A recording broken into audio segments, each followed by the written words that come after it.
So the question for today is, where did all the miracles go? We said we would follow up what we did before to say, why aren't the miracles of the Bible still happening? There was a young man in Brazil who became a Christian, and he's all excited with his new faith and tried to tell all the people who worked with him at the zoo. And somebody said, if you're such a great Christian, why don't you just jump into the lion's den and to see if what happened to that guy in the Bible happens again. So the guy doesn't know any better. He climbs over the fence and jumps into the lion's den. Sure enough, the lion was sitting over there. The lion gets up, comes running over to him, sniffs all over him, and then went back and lay down. It's like God did it all over again. And the whole group of his friends became believers. Why don't all the miracles of the Bible keep happening like that? If we prayed hard enough, or if we got the right people to pray, could we go around healing everybody, find money in the mouths of fish, open up rivers and walk across on dry land, stop the sun in the sky like Joshua? Did God mean for the miracles in the Bible to keep happening every day, everywhere, forever till now? If we just had enough faith or prayed hard enough?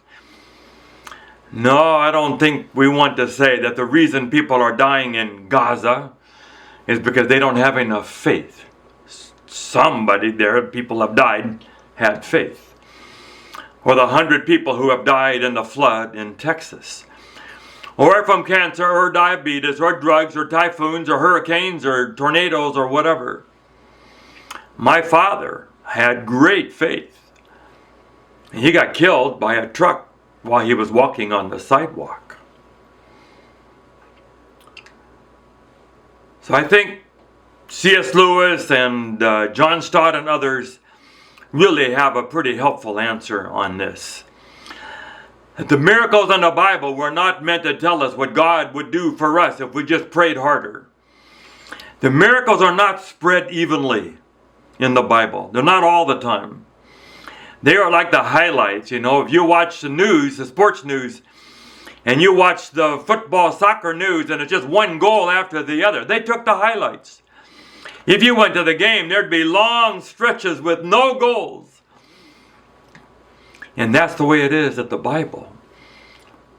The miracles were clustered around certain key events.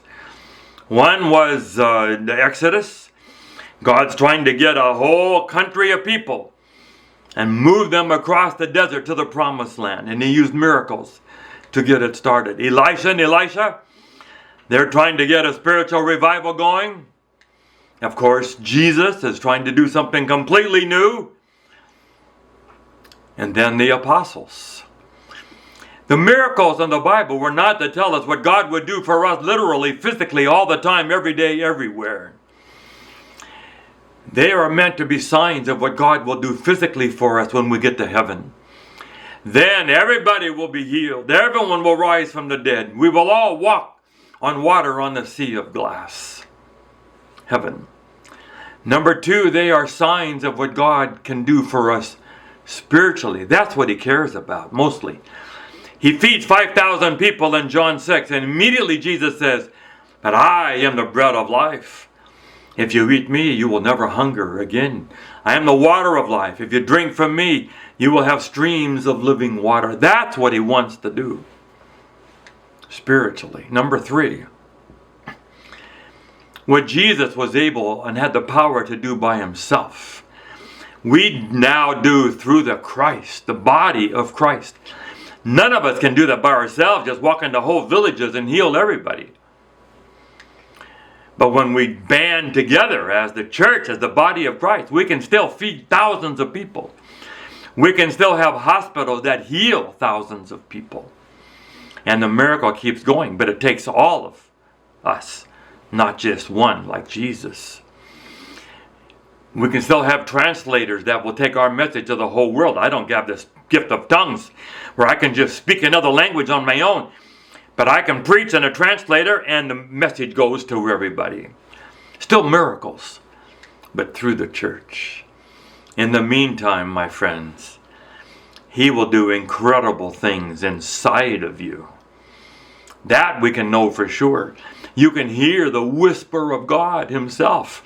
He will bless you and He will multiply your life 30 times, 60 times, or 100 times better than what you would have had without God. He just works mostly inside now, not outside.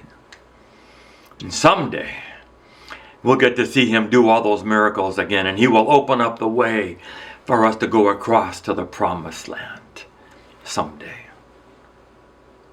So we'd love it if you enjoy what we have made, if you can like it and forward it on to other people, and we'll build the ministry on social media, Grace Force YouTube. God bless.